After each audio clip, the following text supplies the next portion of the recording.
Hello. এখন আমি প্রথম যে বিক্রিয়াটা অ্যালকোহলের লিখতে যাচ্ছি সেটা তাকে লিখেছি খাতার উপরে ধাতুর সাথে বিক্রিয়া। তাহলে অ্যালকোহলের সাথে বিভিন্ন পদার্থের এবার আমি বিক্রিয়া করে দেখাচ্ছি। প্রথম বিক্রিয়াটা কি লিখছি বলো, আমি ধাতুর সাথে বিক্রিয়া, অর্থাৎ রিয়েকশন উইথ মেটাল। তার আগে একটা ছোট্ট কথা একটু বলে দিই, দেখো এটা হচ্ছে অ্যালকোহল, ভালো কথা। এই অ্যালকোহল যেমন মিথাইল অ্যালকোহল, আমি আগের দিন বলেছিলাম মিথাইল অ্যালকোহল আর ইথাইল অ্যালকোহল এই দুটো মোটামুটি আমাদের অ্যালকোহল এই চ্যাপ্টারে মেনলি পড়তে হয়। তাহলে এই CH3OH-কে আমরা কি বলি বলো, মিথাইল অ্যালকোহল। দেখো এই মিথাইল অ্যালকোহলকে যখন আমি জলে গুলে দিই তখন এটা যদি ভেঙে যায়, দেখো CH3O- আর H+, কথাটা ভালো করে দেখো, এইরকমভাবে এটা কিন্তু ভেঙে যাচ্ছে। অর্থাৎ আমরা বলতে পারি, দেখো অ্যালকোহল থেকে একটা H+ আসে, তাই কি না? তাহলে H+ কথাটা কে দেয় বলে, অ্যাসিড দেয়। অর্থাৎ আমরা বলতে পারি অ্যালকোহল থেকে যেহেতু একটা H+ বেরোচ্ছে, তাহলে অ্যালকোহলকে এর মধ্যে কিন্তু একটা অ্যাসিড ধর্ম আছে। তাহলে অ্যাসিড ধর্ম থাকার জন্য অ্যালকোহল কি করে বলো, অ্যাসিডের সাথে ধাতুর বিক্রিয়া করলে কি হয় বলো, মেটালের সাথে যদি অ্যাসিড রিয়াকশান করে তাহলে একটা সল্ট তৈরি করে এবং হাইড্রোজেন গ্যাস তৈরি করে। তাহলে দেখো সেই বিক্রিয়াটা এরকমভাবে আমি লিখতে পারি, CH3OH লিখলাম, ভালো কথা। তার সাথে একটা মেটাল লিখলাম, দেখো Na মানে সোডিয়াম, বুঝতে পারছো। ধাতব সোডিয়াম হচ্ছে কি করলো, এই এইচটাকে কি করলো বলো, রিপ্লেস করলো। এই এইচ হচ্ছে প্রতিস্থাপনযোগ্য বা রিপ্লেসমেন্ট হাইড্রোজেন। তাহলে করে কি তৈরি করলো বল, CH3ONa, বুঝতে পারছো। দেখো CH3H এর জায়গায় Na ঢুকে গেল, CH3ONa, আর তৈরি করলো H2 গ্যাস মানে হাইড্রোজেন গ্যাস। তাহলে দেখো এটা যদি অ্যাসিড থাকে আর এটা হচ্ছে মেটাল মানে ধাতু, তাহলে এটা তৈরি হলো লবণ আর এটা হচ্ছে হাইড্রোজেন। এটাকে বলে সোডিয়াম মিথক্সাইড। আবার বলছি, এই যৌগটার নাম হচ্ছে সোডিয়াম মিথক্সাইড, তাই তো? আচ্ছা, তাহলে এটাকে একটা সল্টের সঙ্গে তুলনা যদি করি, এটা হাইড্রোজেন, তাহলে অ্যাসিড বলো, অ্যাসিড প্লাস ধাতু মানে মেটাল, সল্ট প্লাস হাইড্রোজেন। তাহলে এই বিক্রিয়াটা দিয়ে আমি একটা জিনিস বলতে পারি, অ্যালকোহলের কী ধর্ম আছে বলো, মেটালিক প্রপার্টি আছে, মেটালিক বলছি সরি, অ্যাসিডিক প্রপার্টি আছে। এবার আমি যদি বলি না, এটা C2H5OH নিলাম, অর্থাৎ ইথাইল অ্যালকোহল নিলাম, তাহলে তার সাথে যদি কার বিক্রিয়া হয় বলো, সোডিয়ামের বিক্রিয়া হয়, তাহলে কী হবে, এই Naটা বলো এইচের জায়গায় ঢুকবে, তাহলে কী তৈরি করবে বলো, C2H5ONa, বুঝতে পারলে, প্লাস কি বলো H2। এবার এটাকে যদি তুমি ব্যালেন্স করার দরকার লাগে না, কিন্তু তুমি যদি ব্যালেন্স করতে চাও তাহলে ভালো করে দেখো, তাহলে এই জায়গায় দুটো মানে ঢুকেছে, এখানে দুটো হাইড্রোজেন, তাহলে এই জায়গাগুলো দুই, এখানে তুমি দুই আর এখানে তুমি দুই বসিয়ে দাও, তাহলে জিনিসটা দেখো ব্যালেন্স হয়ে গেল। তাহলে এই বিক্রিয়াটা হচ্ছে মেটালের সাথে বলো অ্যালকোহলের বিক্রিয়ায়, এগুলোকে বলে অ্যালকক্সাইড লবণ। অর্থাৎ যেমন এটাকে বলে সোডিয়াম মিথক্সাইড, এটাকে বলে সোডিয়াম ইথক্সাইড, ঠিক আছে। আর সঙ্গে তৈরি হচ্ছে কি বলো, H2 মানে হাইড্রোজেন। তাহলে এটা অ্যালকোহলের বলো মেটালিক সরি বলে অ্যাসিডিক প্রপার্টি আছে, এটা তার একটা উদাহরণ বলতে পারি। দেখো 2 নম্বর বিক্রিয়াটা কার সাথে বিক্রিয়া করছি, 2 নম্বরটা হচ্ছে গ্রিকনাট বিকারক। দেখো গ্রিকনাট বিকারককে আমরা কি লিখি, RMgX, তাই না? আগের দিনকে আমি বলেছিলাম এই গ্রিকনাট বিকারকের একটা উদাহরণ তোমাকে যদি দিতে বলে, কি বলবে, CH3 বলো MgCl, তাই তো? যেমন দেখো methyl magnesium chloride, methyl magnesium chloride, অর্থাৎ RX মাঝখানে চলে আসবে বলো ম্যাগনেসিয়াম, এগুলোকে আমরা বলি গ্রিকনাট রিয়েজেন্ট বা গ্রিকনাট বিকারক বলি। এবারে দেখো গ্রিকনাট বিকারকের সাথে যদি এই অ্যালকোহলের রিয়াকশান হয় তাহলে জিনিসটা কি হবে একটু লক্ষ্য করো। মনে করো এখানে আমি একটা অ্যালকোহল লিখলাম, ধরো C2H5OH, যেটাকে বলে ইথাইল অ্যালকোহল বা ইথানল। তার সাথে তুমি একটা গ্রিকনাট বিকারক যোগ করো, CH3MgCl, ওপরের গ্রিকনাট বিকারকটা। এবারে তুমি দেখো কার সাথে কার বিক্রিয়াটা করছে, একটু লক্ষ্য করো ভালো করে। ভালো করে দেখো এখানে বিক্রিয়াটা, এখানে গ্রিকনাট বিকারকের মধ্যে যেটা আর থাকবে, এই যে এটা আর, আর অ্যালকোহলের মধ্যে থেকে তুমি এইচটা নাও, কথাটা বুঝতে পারলে। তাহলে এই এটার সাথে এইচটাকে যদি যুক্ত করে দাও, দেখো CH3 আর এই এইচ যোগ করলে কী হবে বলো, CH4 মানে কি বলো, মিথেন, মিথেন মানে একটা অ্যালকেন, ভালো কথা। আর কি তৈরি হচ্ছে বলো, বাকিটা যদি তুমি যুক্ত করে দাও, C2H5O, দেখো C2H5O এখানে রয়ে গেছে, তাই তো। আর বাকি পড়ে থাকলো কি, MgCl, এটা কি বলো, MgCl, দেখো C2H5O MgCl, দেখো পুরো বিক্রিয়াটাকে ভালো করে দেখে নাও। তাহলে আবার বলছি দেখো, এটা অ্যালকোহল, এটা গ্রিকনাট বিকারক, গ্রিকনাট বিকারক থেকে আমি আর যে জিনিসটাকে নেবো মানে অ্যালকিল গ্রুপটা, আর অ্যালকোহলের মধ্যে থেকে এইচটাকে নেবো, এই দুটোকে যোগ করলেই দেখো একটা অ্যালকেন চলে এলো, মিথেন, তাই তো? আর বাকিগুলোকে তুমি একসাথে লিখে দাও। তাহলে এটা অ্যালকোহল থেকে যদি অ্যালকেন যেতে হয়, এর মিথেনটা হচ্ছে অ্যালকেন, তাহলে অ্যালকোহল থেকে যদি অ্যালকেন যেতে হয় তাহলে তুমি এই বিক্রিয়াটাকে কাজে লাগাতে পারো। তাহলে এটা হচ্ছে ইথানল আর এটা হচ্ছে মিথেন। বুঝতে পেরেছো কি বললাম?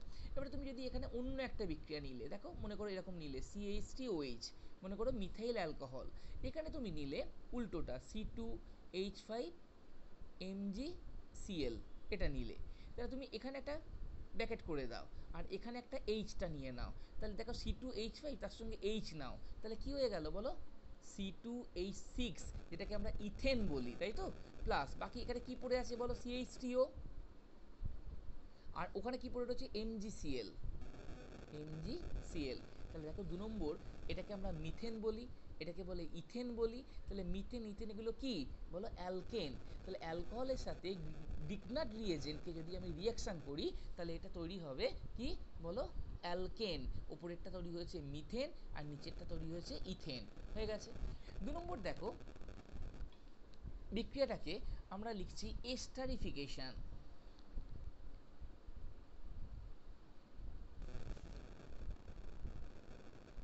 এস্টারিফিকেশন, ভালো করে একটু লক্ষ্য করো। দেখো এস্টারিফিকেশন মানে অনেকটা এস্টার তৈরি, ভালো করে একটু লক্ষ্য করো, এটা খুব ভাইটাল, স্টার দিলাম, ভাইটাল বিক্রিয়া। C2H5OH, এটাকে আমরা কি বললাম বলো? Ethyl alcohol. আবার বলছি C2H5OH। এবারে দেখো আমি এখানে অ্যাসিড লিখছি CH3COOH, তাহলে ভালো করে বুঝতে পারছো এটা অ্যাসিডিক অ্যাসিড, আমি ঘুরিয়ে লিখলাম। নর্মালি লেখা উচিত ছিল CH3COOH, এটাকে দেখো আমি ডান দিক থেকে বাঁ দিক করে ঘুরিয়ে লিখেছি। এবারে দেখো এই ওপরে আমি কি নিলাম বলো? সালফিউরিক অ্যাসিড H2SO4, ভালো করে লক্ষ্য করো। এবারে দেখো এই বিক্রিয়াটা, এটা অ্যালকোহল আর এটা হচ্ছে অ্যাসিড, তাহলে অ্যালকোহলের সাথে অ্যাসিড বিক্রিয়া করে এস্টার তৈরি করবে, এই বিক্রিয়াটাকে আমরা এস্টারিফিকেশন বলি। তাহলে বিক্রিয়াটার মেকানিজম কোথায় কী কী ব্র্যাকেট করছে একটু দেখে নাও। দেখো কি বেরিয়ে গেল? H2O, H2O মানে বুঝতেই পারছো জল। তাহলে বাকি কি পড়ে থাকবে? বাকি জিনিসটা যেটা পড়ে থাকবে সেটা তুমি লিখবার সময় দেখো এখানে দুটো মূলক আছে, একটা C2H5 একটা CH3, তুমি লিখবার সময় সবসময় মনে রাখবে ছোট মূলকটাকে আগে লিখবে। তাহলে এখানে কি লেখা আছে বলো? CH3, তাহলে এখানে লিখছি দেখো CH3COO, এটা লিখে নিলে। তারপর এই জিনিসটাকে লাস্টে বসাও তুমি, কি হলো বলো? C2H5 প্লাস কি বলেছিলাম? এই যে জল তৈরি হয়েছিল, জলটা লাস্টে লিখলাম, তাহলে এটা তৈরি হলো এস্টার।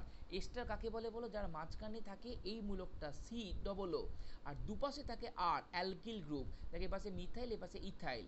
এটাকে যদি তুমি নাম বলো, এটার নাম হচ্ছে ইথাইল অ্যাসিটেট। কি নাম বললাম বলো? এটা ইথাইল অ্যাসিটেট, এটার নাম হচ্ছে এস্টার। তাহলে দেখো অ্যালকোহলের সাথে এটা ইথাইল অ্যালকোহল, বুঝতেই পারছো এটা হচ্ছে অ্যাসিটিক অ্যাসিড, তাহলে ইথাইল অ্যালকোহলের সঙ্গে অ্যাসিটিক অ্যাসিড বিক্রিয়া করলো কার উপস্থিতিতে? এটা অবশ্যই লিখতে হবে বলো? সালফিউরিক অ্যাসিড বিক্রিয়ার উপস্থিতিতে এটা তৈরি করলো ইথাইল অ্যাসিটেট। আশা করি বোঝাতে পারলাম, তাই তো? এটা এই বিক্রিয়াটাকে আমরা কি বললাম বলো? 3 নম্বর গেল, এস্টারিফিকেশন বললাম। ভালো কথা দেখো। এবারে 4 নম্বর, দেখো 4 নম্বর বিক্রিয়া আমি আর কার সাথে লিখছি? দেখো এখানে আমি বিক্রিয়া করছি PCl5। PCl5কে আমরা বলি ফসফরাস পেন্টাক্লোরাইড, তাই তো? সবসময় মনে রাখবে PCl5 এর সঙ্গে যখন কারোর বিক্রিয়া হবে এই জায়গায় এই জিনিসটাকে তুমি এরকমভাবে একটু ভেঙে নেবে। এই যে এই জিনিসটা একটু শিখিয়ে দিচ্ছি, দেখে নাও। এরকমভাবে ভেঙে বিক্রিয়াটা করবে, দেখো তাড়াতাড়ি বিক্রিয়াটা হবে। তাহলে প্রথমে আমি যে কোনো একটা অ্যালকোহল নিলাম, ধরো CH3 কি নিয়েছি বলো? OH, তার সাথে আমি কি নিয়েছি বলো? PCl5, অর্থাৎ ফসফরাস পেন্টাক্লোরাইড। এবারে ফসফরাস পেন্টাক্লোরাইডের সঙ্গে ওর যখন বিক্রিয়া করছে, এই বিক্রিয়া উপরে যেরকম ভেঙেছি ওই জিনিসটা তলা একটা রাফে একটু ভেঙে নাও, হলো? এবারে প্রথমে এই জায়গাটা কি ছিল তুমি একটু বলো তো দেখি? CH3 মানে কি বলো? মানে CH3 মূলক অ্যালকিল গ্রুপ, তার সাথে একটা Cl নাও, তাহলে সংকেতটা কি হবে? CH3Cl, অ্যালকিল ক্লোরাইড মানে ইথাইল, এটা হলো CH3Cl। CH3Cl মানে হচ্ছে বলো মিথাইল ক্লোরাইড, ভালো কথা। এরপরে কি আছে বলো? আচ্ছা এই ওটাকে তুমি একটা কাজ করো, এই এই যে PCl3 যেখানে লেখা আছে তার ঠিক মাঝখানে একটা ঢুকিয়ে দাও, এই যে এই জায়গাটা, তাহলে কি হলো একটু বলো দেখি? পিও বলো Cl3 হয়ে গেছে। দেখো 2 নম্বর। 3 নম্বর এই একটা এইচ আছে, এইচটাকে আর একটা ক্লোরিনের সঙ্গে তুমি নিয়ে নাও, তাহলে কি হলো বলো, এটা HCl হয়েছে। তাহলে কি হলো বলো, এখানে ছিল কি CH3OH অর্থাৎ মিথাইল অ্যালকোহল, ফসফরাস পেন্টাক্লোরাইড তৈরি হলো মিথাইল ক্লোরাইড, এটাকে বলে POCl3 হয়েছে। আর এটা হচ্ছে HCl, ভালো কথা। তাহলে এই জিনিসটাকে আমরা কি বললাম, methyl chloride, alkyl chloride, alkyl halide, এটার নাম হচ্ছে মিথাইল ক্লোরাইড, ঠিক আছে, এটা মনে রেখো। আচ্ছা, আর এটাকে বলে ফসফরাস অক্সিক্লোরাইড, ঠিক আছে। আচ্ছা, 4 গেল, এটা 5। 5 নম্বরটাকে কি বলছে একটু লক্ষ্য করো। 5 নম্বর বিক্রিয়াটা আমি দেখাচ্ছি SOCl2, SOCl2, এটার নাম হচ্ছে থায়োনিল ক্লোরাইড, কথাটার নাম মনে রাখবে, থায়োনিল ক্লোরাইড বলে SOCl2 কে। এবারে আমি তার সাথে অ্যালকোহলের একটা বিক্রিয়া দেখাচ্ছি, দেখো SOCl2। তার আগে একটা কথা বলে দিই, SOCl2কেও তুমি এখানে SOCl এরকম করে ভেঙে বিক্রিয়াটা করবে। তাহলে দেখো তার ছোট্ট করে আমি নিচে এখানে ভাঙছি, ভালো কথা। তাহলে এখানেও ঠিক তাই, দেখো এইটা কি আছে বলো, CH3, তার সাথে তুমি একটা Cl নাও, তাহলে কি হলো একটু বলো, CH3Cl, অ্যালকিল হ্যালাইড মানে মিথাইল ক্লোরাইড হলো। এই একটা ও, এই ওটাকে তুমি এসোর সাথে যুক্ত করে দাও, তাহলে কি হবে বলো, SO2, বুঝতে পারছিস, সালফার ডাইঅক্সাইড। আর এইচটার সাথে তুমি এই সিএলটাকে নাও, তাহলে কি হলো বলো, HCl। এরকমভাবে একটু মনে রেখো, দেখবে বিক্রিয়াগুলো তোমার কাছে ইজি লাগবে। তাহলে তৈরি হলো কি বলো, ওই একই জিনিস, মিথাইল ক্লোরাইড, সালফার ডাইঅক্সাইড আর HCl। তাহলে বিক্রিয়াটা দেখাচ্ছি CH3OH SOCl2, বিক্রিয়া করে কি তৈরি করলো, CH3Cl SO2 আর HCl। এটা গেল কার সাথে বিক্রিয়া বলো, বলো থায়োনিল ক্লোরাইড। এরপরে বিক্রিয়াটা হচ্ছে HI এর সাথে, কার সাথে বিক্রিয়া করছি দেখো, HI। দেখো HI এর সাথে অ্যালকোহলের মোটামুটি দুরকম বিক্রিয়া এখানে হতে পারে। প্রথম বিক্রিয়াটা আমরা 11এও পড়েছিলাম কিছুটা, একটা উদাহরণ দেখাচ্ছি, দেখো এদিকে দেখো CH3OH, হ্যাঁ, তার সাথে আমি কার বিক্রিয়া করলাম বলো, HI, ভালো করে দেখো। বিক্রিয়া করে এখানে দিলাম কি, রেড পি মানে লাল ফসফরাস, আর তলায় টেম্পারেচার দিলাম 150°C। বিক্রিয়াটা কীভাবে হচ্ছে একটু দেখো, এটা CH3, তার সাথে তুমি এই এইচটাকে যুক্ত করে দাও, তাহলে CH3-র সঙ্গে এইচ যুক্ত করলে দেখো কি হচ্ছে বলো, CH4 হয়ে গেল। 1 নম্বর, বুঝতে পারলে কি বললাম। আচ্ছা, এখানে অক্সিজেন কটা আছে, একটা, তাহলে একটা অক্সিজেন মানে এক অণু জল তৈরি করবে, কারণ জলের মধ্যে একটা অক্সিজেন অ্যাটম থাকে। তাহলে এক অণু জল তৈরি করলে হলো কি, এটা H2O, ওয়াটার, এক অণু জল তৈরি হয়ে গেছে।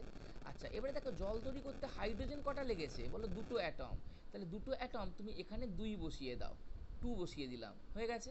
তাহলে দেখো 2H হয়ে গেল, তাহলে I2 এখানে তৈরি করবে, কারণ দুটো আয়োডিন রয়েছে, তাহলে এখানে লাস্টে তৈরি করবে কি বলো, I2।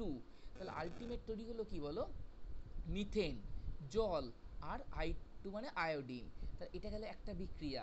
এই বিক্রিয়াটাকে আমরা অ্যালকেন তৈরি করলাম, তাহলে অ্যালকোহল থেকে অ্যালকেন তৈরি করা যায়, দেখো আগে একটা দেখালাম যেটা গ্রিগনাট বিক্রিয়কের সাথে বিক্রিয়া করে, তাই তো, আর MgX।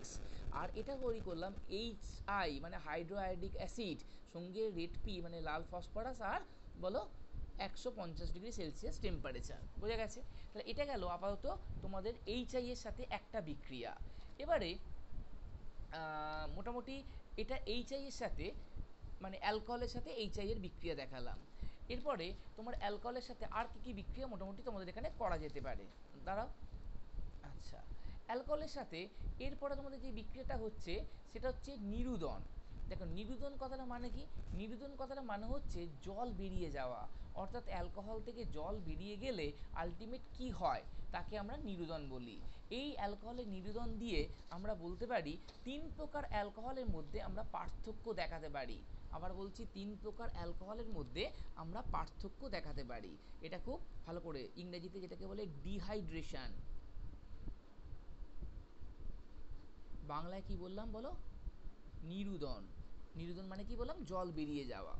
দেখো প্রথমে আমি 1 ডিগ্রি অ্যালকোহল, যাকে ইংরেজিতে আমরা বলি বলো প্রাইমারি অ্যালকোহল। তাহলে নিরুদন 3 জনের দেখাবো। প্রথমে আমি 1 ডিগ্রি কিংবা প্রাইমারি অ্যালকোহল কাকে বলে একবার শিখিয়েছিলাম, এই অ্যালকোহলের নিরুদন আমি দেখাচ্ছি, একটু লক্ষ্য করো ভালো করে। দেখো এটা ইথাইল অ্যালকোহল। বুঝতে পেরেছো? আমি বলেছিলাম কি এটা সংকেত কি C2H5OH, ইথাইল অ্যালকোহল। এখানে দেখো OH মূলকটা যে কার্বনের সঙ্গে থাকে সেটা আলফা কার্বন, তার সঙ্গে H যদি দুটো থাকে তাকে বলে প্রাইমারি অ্যালকোহল বা 1 ডিগ্রি অ্যালকোহল, কাকে বলে শিখিয়েছিলাম। প্রাইমারি অ্যালকোহলকে নিরোধিত করতে গেলে মনে রাখবে এখানে দিতে হয় গাঢ় H2SO4।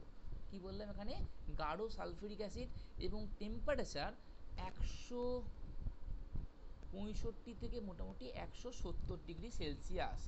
তাতে কি হয় ভালো করে দেখো, এটা কনসেন্ট্রেট H2SO4 আর এটা টেম্পারেচার। এখান থেকে দেখো কি বেরিয়ে গেল বলো, H2O, মানে জল বেরিয়ে গেল।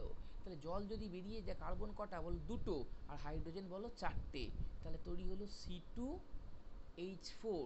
দেখো C2H4 এর সংকেত তুমি যদি স্ট্রাকচার লেখো, দেখো ডবল বন্ড যুক্ত, মনে পড়ছে কিনা একটু দেখে নাও। C2H4 মানে ইথিলিন, তাই তো? মানে অ্যালকেন অ্যালকিন অ্যালকাইন, সেই যেটা পড়িয়েছিলাম 11-এ, এটা অ্যালকিন যেটা ডবল বন্ড যৌগ। C2H4 এই জিনিসটারই গঠন এটা।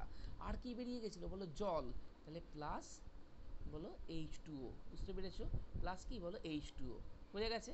তাহলে এটা গেল প্রাইমারি অ্যালকোহল। তাহলে কি শিখলাম, এটা যদি আমি ইথানল কে গাঢ় সালফিউরিক অ্যাসিড দিয়ে নিরোধিত করি, অর্থাৎ প্রাইমারি অ্যালকোহলকে, তাহলে এখানে তৈরি হলো যে যৌগটা, তাকে আমরা বলি বলো অ্যালকেন অ্যালকিন অ্যালকাইন। তাহলে এটাকে চলতি কথায় আমরা ইথিলিন বলি।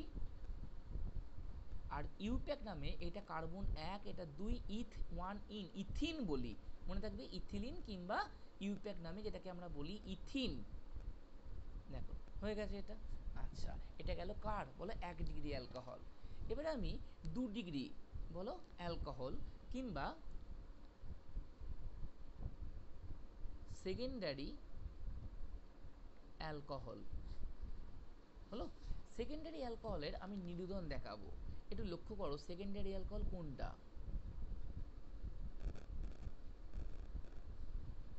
দেখো বলতে দেখো সেকেন্ডারি অ্যালকোহল মানে OH মূলকটা যে কার্বনের সঙ্গে যুক্ত থাকে সেই কার্বনে H থাকবে একটা, তাকে বলে সেকেন্ডারি অ্যালকোহল।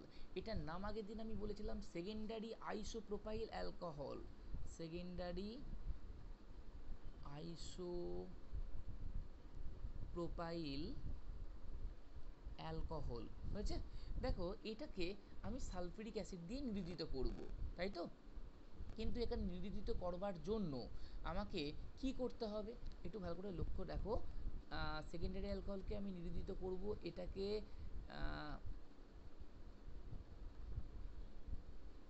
এটাও H2SO4 দিলাম, তাই তো?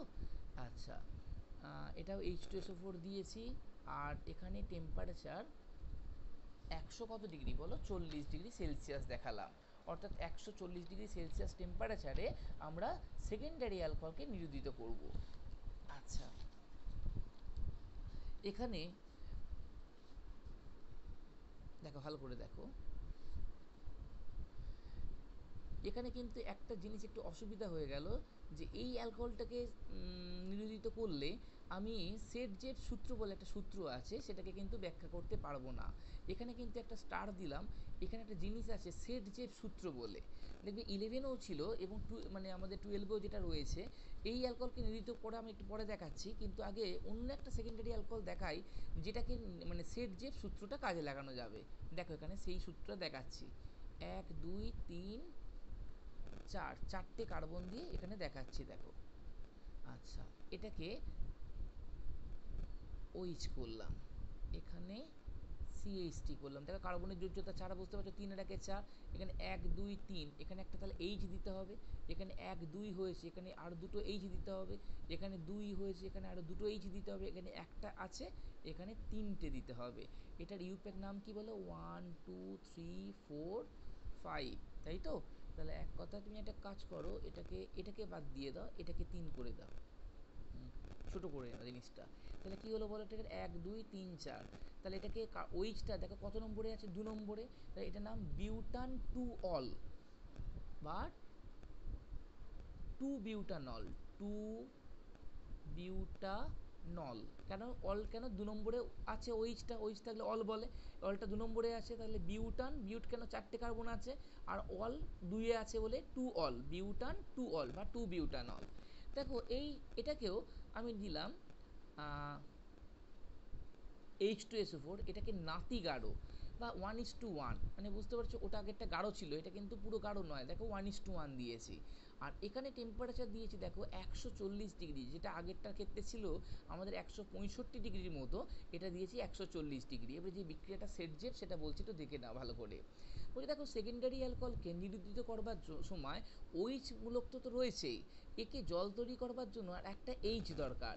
সেই এইচ এই দুপাশের কার্বন থেকে আসতে পারে, দুপাশে কার্বন বলতে নয় 1 নম্বর থেকে, নয় বলো 3 নম্বর থেকে, আর একটা এইচ আসতে পারে হাইড্রোজেন, কারণ জল মানে H2O, তাহলে এখানে দেখো ভালো করে OH আছে, তাহলে একে জল তৈরি করবার জন্য আর একটা এইচ অ্যাটম দরকার, এইচ পরমাণু দরকার। তাহলে সেই এইচ পরমাণুটা কোত্থেকে আসবে, 1 থেকে না 3 থেকে? সেটজেট বলছে যে এই 1 আর 3 এর মধ্যে দুপাশের কার্বন দুটোর মধ্যে যে কার্বনে এইচ পরমাণুর সংখ্যা কম থাকবে সেখান থেকে এইচ বেরোবে। ঠিক আছে, কি বলছে একটু দেখে নাও। তাহলে আমরা এখান থেকে বলতে পারি তাহলে এই দুটোর মধ্যে এইচ কম কোথায় রয়েছে, দেখো এখানে এইচ রয়েছে দুটো আর এখানে এইচ রয়েছে বলো 3টে, তাহলে কম কোথায় রয়েছে বলো এখানে রয়েছে, তাই তো? তাহলে এখান থেকে একটা এইচ বেরোবে। তাহলে আবার বলছি ভালো করে শুনে নাও, OH মূলক রয়েছে, OH মূলকের সঙ্গে জল তৈরি করবার জন্য আর একটা এইচ দরকার, সেই এইচটা এই OH মূলকের দুপাশের দুটো কার্বনের থেকে কোত্থেকে আসবে, যে কার্বনে এইচ পরমাণুর সংখ্যা কম আসে সেখান থেকে কিন্তু এইচ পরমাণু সরবরাহ হবে, তাহলে এখান থেকে এইচ বেরোবে, তাই তো? এখান থেকে না, কারণ এখানে 3টে রয়েছে, এখানে দুটো রয়েছে, এখান থেকে বেরোবে। তাহলে আলটিমেট কি হলো একটু বলছি দেখে নাও, CH3, দেখো এখানে CH2 ছিল, এটা কি হবে CH, যেখান থেকে এইচ বেরোলো এই বন্ডটা তখন সিঙ্গেলটা ডবল বন্ড হয়ে যাবে, দেখো হয়ে গেল। তারপর এটা কি ছিল বলো, CH সিঙ্গেল বন্ড CH3, এই জলটা বেরিয়ে গেল। আবার বলছি দেখে নাও, তাহলে এখান থেকে কি হলো বলো CH3, এখানে CH একটা এইচ বেরিয়ে গেছে, তাহলে কি হবে CH হয়ে গেল, যেখান থেকে এইচ বেরিয়ে তার পাশেরটা ডবল বন্ড করে দেবে কার্বনের যুদ্ধটা 4 করবার জন্য, এই OH-টা তো থাকছে না, তাহলে এটা CH থাকবে আর এটা বলো বন্ড CH3, তাহলে দেখো এটা হলো CH3 CH double bond CH3, তাহলে এখান থেকে কিন্তু এইচ বেরোলো না, বেরোলো কোত্থেকে বলো 3 নম্বর কার্বন থেকে, যেহেতু এখানে এইচ দুটো রয়েছে এখান থেকে, এটাই সেটজেপের সূত্র।